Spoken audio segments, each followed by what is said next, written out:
नमस्कार दोस्तों, आपका स्वागत है विजडम इंग्लिश गुरु चैनल पर। कैसे हैं आप सब?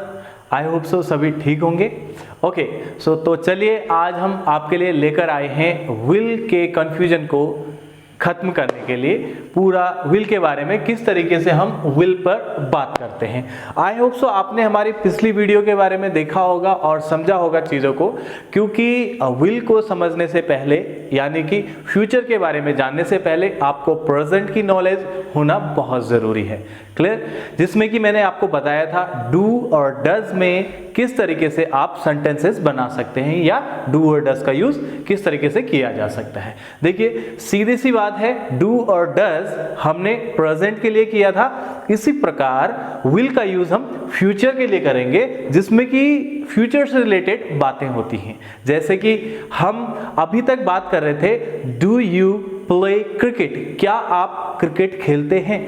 तो क्या दोस्तों ऐसा नहीं पूछा जा सकता कि क्या आप क्रिकेट खेलोगे, क्या आप मार्केट जाओगे, क्या आप खाना खाओगे? इस तरीके के जो भी क्वेश्चंस होंगे उन पे जो हेल्पिंग वर्ब काम करने वाली है वो है विल।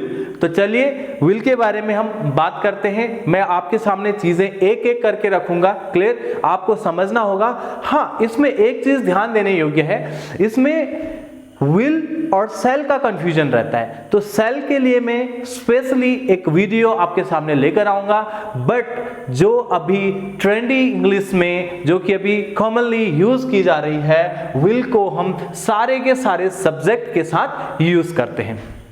अब इसमें कैसे हो सकता है? जैसे कि सब्जेक्ट क्या है, हमने बात की थी कि फैमिली मेंबर्स। क्लियर? उसमें हमने आपको बताया था कि डू और डज में हमने फैमिली मेंबर्स को अलग अलग रखा था।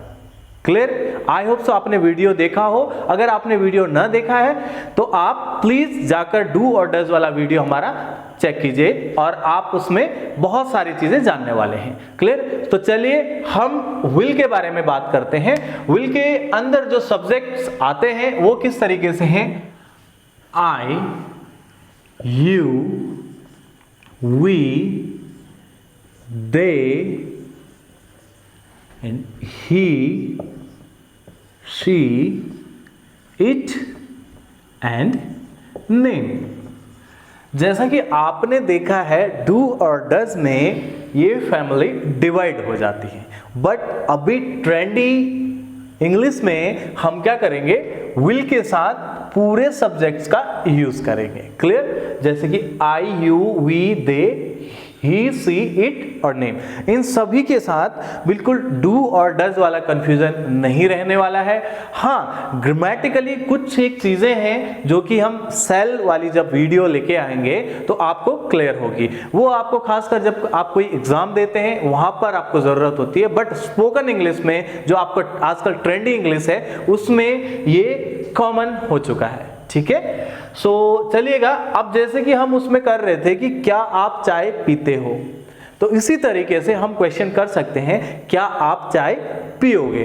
तो उसमें क्या हो जाएगा, जो यहां पर हेल्पिंग वर्ब है हमारे पास विल है। क्लियर? जिस तरीके से हम डू डज के साथ यूज कर रहे थे, जैसे डू यू टेक टी, तो वो क्या था? क्या आप चाय पीते हो। तो इसी तरीके से हमारे पास है क्या आप चाय पियोगे, तो क्या हो जाएगा? विल। सो हेल्पिंग वर्ब को हम आगे लेके आ जाएंगे। विल, कोई सा भी सब्जेक्ट उठा ले, यू उठा ले, सी, वी, इट, नेम, दे, कुछ भी हम उठा सकते हैं। ठीक है? तो चलिए आपके साथ बात करते हैं। Will you take tea? So question क्या बन गया हमारे पास? क्या आप चाय पियोगे? ओके, सो पॉजिटिव आंसर में इसका हो जाना है yes I will take tea. हाँ, मैं चाय पीऊंगा। ओके, सो आपने देखा होगा कि यहां पे विल आया है। क्लियर? फ्यूचर को शो करने के लिए यहां पे विल का यूज किया गया है। Yes I will take tea. Okay, अब इसी को मुझे नेगेटिव में आंसर देना है, तो किस तरीके से हो जाएगा guys? No I will not take tea. Clear? I hope so आपको क्लियर हुआ हो। इसमें क्या हुआ है? पॉजिटिव में भी हमने विल का यूज किया है और नेगेटिव में भी विल का ही यूज किया है। जैसे कि आप डू और डज में आपने देखा होगा चीजें थोड़ा अलग से हैं, आप जरूर वीडियो देखिएगा डू एंड डज की, देन आप गेट टू नो हो पाएंगे कि किस तरीके से चीजें चल रही हैं। Clear? No I will not take tea. अब इसमें क्या है, जैसे डू और नॉट मिल करके डोंट हो जाता है, डज और नॉट मर्ज करके डजंट हो जाता है, वैसे ही विल और नॉट मिल करके वोंट हो जाता है। क्लियर? ध्यान दीजिएगा, ये विलंट नहीं होगा। बहुत बार ये समस्या आती है कि विल और नॉट को एक साथ मिलाकर विलंट बोल दिया जाता है, जो कि गलत है। क्लियर? सो क्या हो जाएगा, वोंट। आपने ध्यान रखना है, वोंट आप बोलेंगे। अब देखिए इसी तरीके क्वेश्चन हम आपके फादर के लिए करते हैं या मम्मा के लिए कर सकते हैं। क्लियर? सो उसमें क्या है, विल योर मम्मा, चलिए बोर्ड पे करते हैं हम। जैसे कि थर्ड पर्सन के लिए बात कर रहे हैं, उसमें क्या हो जाएगा, will your mamma make tea. क्या आपकी मम्मा चाय बनाती हैं? इस तरीके के जो भी क्वेश्चंस होंगे हम बिल्कुल किसी भी सब्जेक्ट को किसके साथ लेंगे, विल के साथ लेंगे। ठीक है, yes my mama will make tea. ऐसे ही negative answer, no my mama will not make tea. Clear? I hope so आपको समझ आया हो। क्या है, चाहे कोई भी सब्जेक्ट है, आपने विल के साथ ही क्वेश्चन बनाने हैं, इसमें बिल्कुल भी कोई कंफ्यूजन नहीं होने वाला है। सो आपने गाइस प्रैक्टिस करनी है, विदाउट प्रैक्टिस आप नहीं सीख सकते। क्लियर? आपको ही के साथ, जैसे कि will he go to school, क्या वह स्कूल जाएगा? Yes he will go to school. No, he will not go to school. Yeah, he won't go to school. Will she play cricket? Yes, she will play cricket. No, she will not play cricket. Okay? Will Rahul write a letter? Yes, Rahul will write a letter. No, Rahul won't write a letter. या फिर no Rahul will not write a letter. Will your father ride scooty?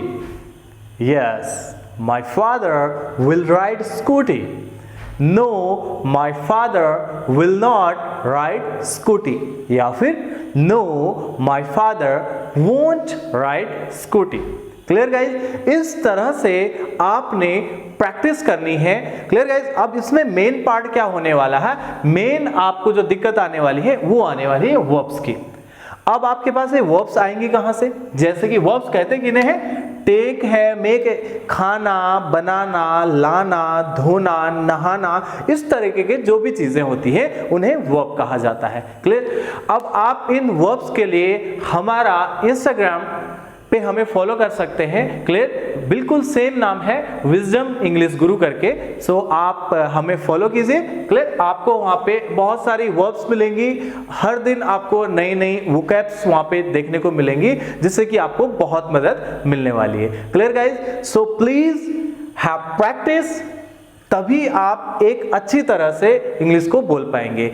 Do और does की practice कीजिए, will की practice कीजिए। Clear? इसको अपनी notebook में नोट कीजिए एंड देन आप बहुत अच्छी तरह से इंग्लिश को आसानी से समझ पाएंगे। Clear guys? Okay then, thank you so much for today. I hope so आपको वीडियो पसंद आया हो। क्लियर? अगर आपको वीडियो पसंद आया हो so please like, share and subscribe करना ना भूलें। बहुत बहुत धन्यवाद। नमस्कार।